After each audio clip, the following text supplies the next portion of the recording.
করতে পারেন আমি খ্রিস্ট ধর্ম গ্রহণ করতে প্রস্তুত, কারণ আমি নিজেকে একজন খাঁটি খ্রিস্টান ভাবি। আমি সত্যিকারের খ্রিস্টান, আপনি খ্রিস্টান নন। যাচাই করা সহজ ভাই। সহজ, খুবই সহজ। আপনি যা বলছেন আমি তা উদ্ধৃতি দিয়ে বলছি, আপনি একটি উদ্ধৃতিও দিতে পারেননি। আমি খ্রিস্ট ধর্মবেত্তাদের চ্যালেঞ্জ করছি, আমি খ্রিস্ট ধর্মবেত্তাদের যে কাউকে চ্যালেঞ্জ করছি। আপনাদের ধর্মবেত্তাদের নিয়ে আসুন। যদি আপনি বলেন যে আপনার ধর্ম সম্পর্কে জ্ঞান নেই, তাহলে আপনার ধর্মবেত্তাদের নিয়ে আসুন, বিশ্বের শ্রেষ্ঠ, এবং আমরা সংলাপে বসবো। নিশ্চয়। তবে আমি ডক্টর মাথু এবং creation.com এর সঙ্গে জড়িত, যা ক্রিয়েশন মিনিস্ট্রিজ ইন্টারন্যাশনালের অংশবিশেষ।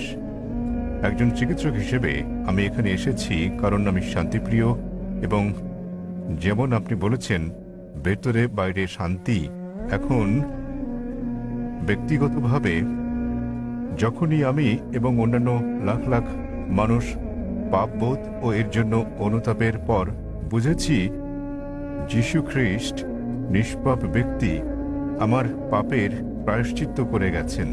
তিনি ক্রুশে করে আমার লজ্জা ও অপরাধ নিয়ে গেছেন এবং আমার জন্য জীবন দিয়ে গেছেন। আর সে কারণেই আমার মনে শান্তি আছে, এবং এই শান্তি এমন কিছু যা সমঝোতা এনে দেয়।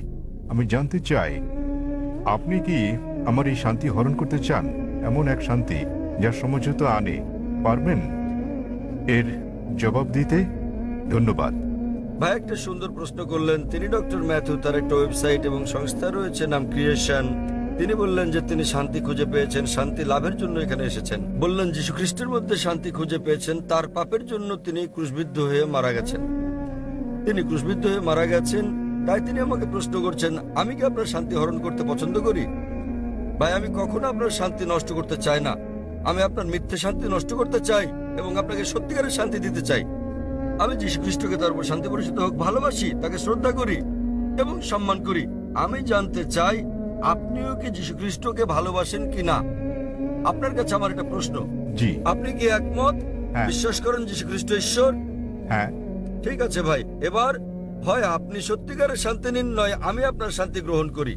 ঠিক? ঠিক আছে। যদি আপনার শান্তি প্রকৃত শান্তি হয়, আমি আমার শান্তি ছেড়ে দিয়ে আপনার সঙ্গে যোগ দেব। ঠিক আছে। এখন আমাকে বললেন যীশু খ্রিস্ট তারপর শান্তি পরিষদ হোক ঈশ্বর।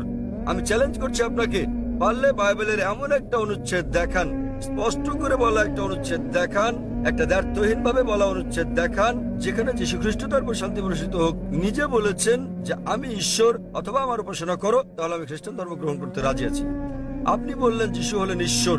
মুসলিমদের যতটা সংশ্লিষ্টতা রয়েছে তাতে ইসলাম ধর্ম হচ্ছে একমাত্র খ্রিস্টান ধর্ম বিশ্বাস যাতে যীশু খ্রিস্টকে তার উপর শান্তি বর্ষিত হোক বিশ্বাস করতে বলা হয়েছে। কোন মুসলিমই মুসলিম হতে পারবে না যদি সে যীশু খ্রিস্টকে বিশ্বাস না করে। আমরা বিশ্বাস করি যে তিনি সর্বশক্তিমান ঈশ্বরের অন্যতম সেরা পয়গম্বর ছিলেন। আমরা বিশ্বাস করি যে তিনি মসিহ ছিলেন, মানে খ্রিস্ট ছিলেন। আমরা বিশ্বাস করি তিনি জন্ম নিয়েছিলেন অলৌকিকভাবে, কোন পুরুষের সংস্রব ছাড়াই, যা অনেক আধুনিক খ্রিস্টানই বিশ্বাস করে না। আমরা বিশ্বাস করি যে তিনি ঈশ্বরের অনুমতিক্রমে মৃতকে জীবন দান করেছিলেন। আমরা বিশ্বাস করি যে তিনি ঈশ্বরের অনুমতিতে জন্মান্তর কুষ্ঠরোগীদের সুস্থ করেছিলেন।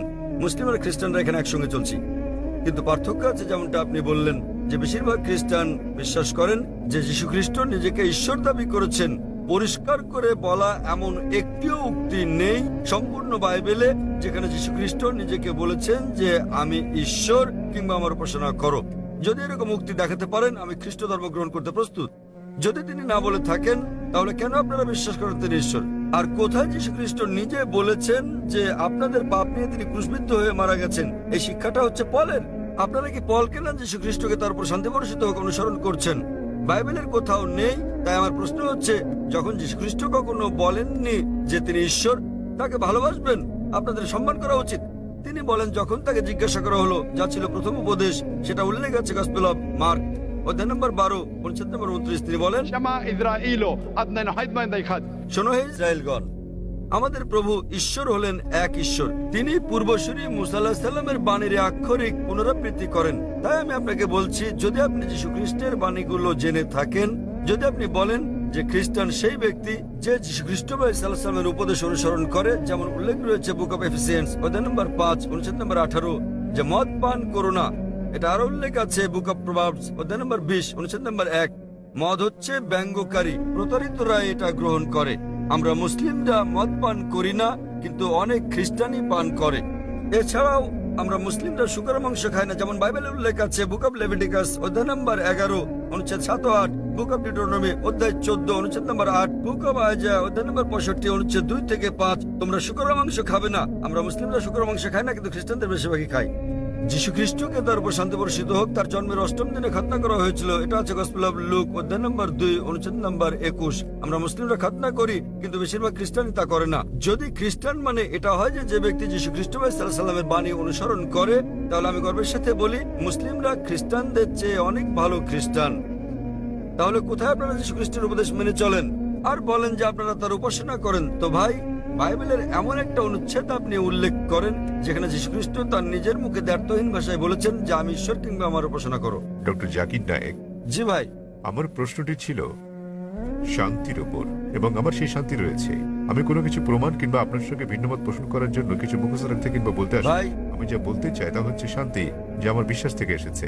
কারণ আমরা সবাই পাপী এবং আমাদের পাপ মোচনের জন্য ত্যাগ স্বীকার করা প্রয়োজন। তবে তা আমাদের কাজের মাধ্যমে নয়, বরং এটা বিশ্বাস করার মাধ্যমে যে ঠিক আছে, যীশু খ্রিস্ট আমার পাপের প্রায়শ্চিত্ত করে গেছে। ভালো। তাহলে আপনি একমত যে যীশু খ্রিস্ট সব মানুষের পাপ মোচন করে গেছেন। আপনি কি ব্যাপারে একমত? হ্যাঁ, ঠিক যারা আছে, তাকে বিশ্বাস ঠিক করে। আছে। তাহলে ধরুন আপনার মতো একজন খ্রিস্টান যে যীশু খ্রিস্টকে বিশ্বাস করে, সে আপনার স্ত্রীকে ধর্ষণ করলো, তাহলে কি সে স্বর্গে না নরকে যাবে?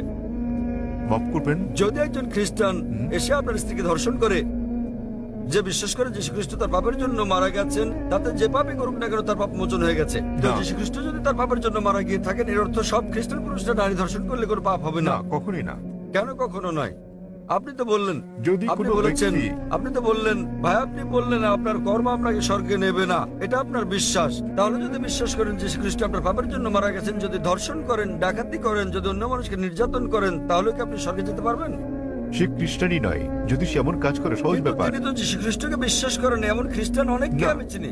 এর মানে এটা ভুল ধারণা, ঠিক আছে? বাইবেলে লেখা আছে ঠিক। এমনকি শয়তানরাও যীশু খ্রিস্টকে বিশ্বাস করে, কিন্তু তারা তাকে অনুসরণ করে না। ঠিক, ঠিক আছে, তারা অনুসরণ করে না। আপনি কি যীশু খ্রিস্ট সাল্লামকে অনুসরণ করেন? জি। আপনার কি খতনা করানো হয়েছে? জি। তাহলে না, আমাকে খত্যা করা তাহলে হয়নি। কেন আপনি যীশু খ্রিস্টকে অনুসরণ করেন না? যীশু খ্রিস্টকে 8ম দিনে খতনা করানো হয়েছিল। আপনি একজন ডক্টর, জি। ঠিক? আপনি জানেন খতনা স্বাস্থ্যগত দিক দিয়ে কত সেটা উপকারী। আমার হাতে ছিল না, তাহলে সেটা ছিল কেন আমার আপনি, পিতামাতার হাতে। তো এখনো আপনি করতে পারেন, কোনো সমস্যা নেই। অবশ্যই। আপনি চাইলে সাহায্য করবো আমি। 1 নম্বর পয়েন্ট। 2 নম্বরটা হচ্ছে, আপনি কি শুকরের মাংস খান ভাই? না, কেন আপনি শুকরের মাংস খান না? ওল্ড টেস্টামেন্টে তা উল্লেখ আছে ঠিক। এবং ঈশ্বর তা উল্লেখ আপনি কি করেছেন। মাদক সেবন করেন? আপনি কি মদ পান করেন? না, ভালো। আপনি কি বিশ্বাস করেন যীশু খ্রিস্ট ঈশ্বর? যিশু ঈশ্বর, যিনি মানুষ রূপে পৃথিবীতে এসেছিলেন। কোথায় এটা উল্লেখ আছে বাইবেলের কোন অনুচ্ছেদে আমাকে বলেন? বাইবেলে কোন অনুচ্ছেদে? হ্যাঁ, বাইবেলের কোন অনুচ্ছেদে? কোন অনুচ্ছেদে কোথায় যীশু খ্রিস্ট নিজে বলেছেন যে তিনি ঈশ্বর? ধরেন যদি কেউ আপনাকে ঈশ্বর বলে, আপনি কি বিশ্বাস করবেন আপনি ঈশ্বর? কেউ যদি আমাকে ঈশ্বর বলে, আমি তা বিশ্বাস করব? এই বিষয়টা মনে রাখা দরকার। যীশু খ্রিস্ট কখনো নিজেকে ঈশ্বর দাবি করেননি। প্রকৃতপক্ষে আপনি গসপেল অফ ম্যাথিউ অধ্যায় নম্বর 19 অনুচ্ছেদ 16 ও 17 দেখবেন, এক ব্যক্তি যীশু খ্রিস্টের কাছে এসে বলল, ও গুড মাস্টার, কি ভালো কাজ করলে আমি অনন্ত জীবনে প্রবেশ করতে পারবো? তখন যীশু খ্রিস্ট তারপর শান্তি পরিশুদ্ধ হোক বললেন, কেন তুমি আমাকে ভালো বলছো ঈশ্বরকে বাদ দিয়ে? কেন তুমি আমাকে গুড বলছো? একটি মাত্র গুড আছে, আর তা স্বর্গের ঈশ্বর। এবং তুমি যদি অনন্ত জীবন পেতে চাও, তাহলে উপদেশ বাণী মেনে চলো। তিনি কখনোই বলেননি যদি স্বর্গে যেতে চাও তোমরা আমাকে ঈশ্বর বলে বিশ্বাস করো। তিনি কখনোই বলেননি যে তোমরা বিশ্বাস করো আমি তোমাদের পাপের জন্য মারা গেছি। তিনি বলেছেন যদি স্বর্গে যেতে চাও তাহলে উপদেশ বাণী মেনে চলো। আর এই উপদেশগুলো কি? ডাকাতি করো না, তোমরা মদ খেও না, প্রতিবেশীর স্ত্রীর প্রতি লালসা করো না। উপদেশ অনুযায়ী কাজ করলে তা তোমাকে স্বর্গে পৌঁছে দেবে। যীশু খ্রিস্ট কখনোই বলেননি যে তিনি ঈশ্বর ছিলেন। তাহলে আপনারা কেন বলছেন যে যীশু খ্রিস্ট তারপর শান্তি পরিষদ হোক ঈশ্বর? আপনারা তার বাণী মানছেন না। আমি বলিনি যে যিশু ঈশ্বর, আমি বলেছি আমার মনে শান্তি আছে এবং এই শান্তি ভাগ করে নিতে চাই। ভাই, অনেক মানুষ আছে শয়তানের পূজা অর্চনা করার একটা দল আছে, আপনি কি জানেন? আপনি কি এ ব্যাপারে শয়তানের সচেতন? পূজা অর্চনা করার অনেক ঠিক, দল। তাই তারা শয়তানের পূজা করে শান্তি পায়, তবে তা মিথ্যে শান্তি। তাই তো আপনাকে মিথ্যে শান্তি থেকে বের করে নিয়ে এই সত্যিকারের শান্তি দিতে চাই আমি। আপনি যাকে শান্তি বলছেন সেটা প্রকৃত শান্তি নয়। আপনি একটা ভুয়া ঈশ্বরের উপাসনা করছেন। যীশু খ্রিস্ট তার উপর শান্তি বর্ষিত হোক কখনো বলেননি তিনি ঈশ্বর। সুতরাং আপনি ভুল ঈশ্বরের উপাসনা করছেন এবং আপনি ভুয়া শান্তিতে আছেন। যেমন কিছু মানুষ শয়তানের পূজা করেও তারা ভাবে যে তারা সঠিক পথে আছে। আমি আপনাকে এই ভুয়া শান্তি থেকে বের করে নিয়ে আসল শান্তির পথে আনতে চাই। কারণ আমি নিজেকে একজন খাঁটি খ্রিস্টান ভাবি। যদি খ্রিস্টান মানে এমন ব্যক্তি হয় যিনি যীশু খ্রিস্ট বা ঈসা আলাইহিস সালামের বাণী মেনে চলেন, তাহলে আমি খ্রিস্টানদের চেয়ে বড় খ্রিস্টান। আপনি কি জানেন যীশু খ্রিস্ট তার উপর শান্তি বর্ষিত হোক বলেন গসপেল অফ জন অধ্যায় নম্বর 16 অনুচ্ছেদ 12 থেকে 14, তোমাদেরকে আমার অনেক কিছু বলার আছে, কিন্তু তোমরা এখন তা সহ্য করতে পারবে না। যখন সত্যের আত্মা আসবেন, তিনি তোমাদের সত্যের দিকে নিয়ে যাবেন। তিনি তোমাদেরকে ভবিষ্যতে নিদর্শন দেখাবেন, আমাকে গৌরবান্বিত করবেন। যীশু খ্রিস্টের পর কোন নবী ঈসা আলাইহিস সালামকে যীশু খ্রিস্টকে গৌরবান্বিত করেছেন? তিনি নবী মুহাম্মদ সাল্লাল্লাহু আলাইহি সাল্লাম। তাহলে নবী মুহাম্মদের আগমনের পূর্বাভাস, ভবিষ্যৎবাণী রয়েছে বাইবেলে। এমন অনেক উদ্ধৃতি রয়েছে। আপনার কাছে প্রশ্ন, কেন যীশু খ্রিস্ট বা ঈসা আলাইহিস সালামের নির্দেশগুলো মানেন না এবং কেন নবী মুহাম্মদ সাল্লাল্লাহু আলাইহি সাল্লামকে অনুসরণ করেন না? তাহলে আপনি কেমন খ্রিস্টান? আপনি কি বোঝাতে চেয়েছেন যে আমি খ্রিস্টানদের শিক্ষা অনুসরণ করি না? মোটেই তা নয়, আমি রেফারেন্স দিয়ে উদ্ধৃতি দিচ্ছি। বাড়ি ফিরে গিয়ে আপনি বাইবেল দেখেন রেফারেন্স সহ। আমি সত্যিকারের খ্রিস্টান, আপনি খ্রিস্টান নন। যাচাই করা সহজ ভাই। সহজ, খুবই সহজ। আপনি যা বলছেন আমি তা উদ্ধৃতি দিয়ে বলছি, আপনি একটি উদ্ধৃতিও দিতে পারেননি। আমি খ্রিস্ট ধর্মবেত্তাদের চ্যালেঞ্জ করছি, আমি খ্রিস্ট ধর্মবেত্তাদের যে কাউকে চ্যালেঞ্জ করছি। আপনাদের ধর্মবেত্তাদের নিয়ে আসুন। যদি আপনি বলেন যে আপনার ধর্ম সম্পর্কে জ্ঞান নেই, তাহলে আপনার ধর্মবেত্তাদের নিয়ে আসুন, বিশ্বের শ্রেষ্ঠ, এবং আমরা সংলাপে বসবো। নিশ্চয়। তবে সে ব্যক্তিকে হতে হবে বিজ্ঞ, রাস্তাঘাটে জানাতন লোক নয়। এমন ব্যক্তি যিনি মানুষকে আকৃষ্ট করতে পারেন, এমন ব্যক্তি যিনি পড়াশোনা করেছেন। আপনি ভারতের মধ্যে, বিশ্বের মধ্যে যিনি সবচেয়ে ভালো, তাকে নিয়ে আসুন, আমরা সংলাপ করব। এবং স্যার। আপনি তাকে প্রশ্ন করতে পারেন। আমি যেসব প্রশ্ন করছি সেগুলো তাকে জিজ্ঞেস করুন যে বাইবেলের কোথায় উল্লেখ করা আছে কোন দ্ব্যর্থহীন উক্তি যেখানে যীশু খ্রিস্ট বা ঈসা আলাইহিস সালাম নিজে বলেছেন যে আমি ঈশ্বর অথবা আমার উপাসনা করো। আমি জাকির নায়েক অবিলম্বে আপনার এই কথা মেনে নেব। আপনি যদি বাইবেলের যে কোনো সংস্করণ থেকে দেখাতে পারেন কোন দ্ব্যর্থহীন উক্তি, কোন সুস্পষ্ট উক্তি যেখানে যীশু খ্রিস্ট বা ঈসা আলাইহিস সালাম নিজে বলেছেন যে আমি ঈশ্বর কিংবা আমার উপাসনা করো, তাহলে আমি তাকে ঈশ্বর মানব। তবে এমন একটি উক্তি নেই।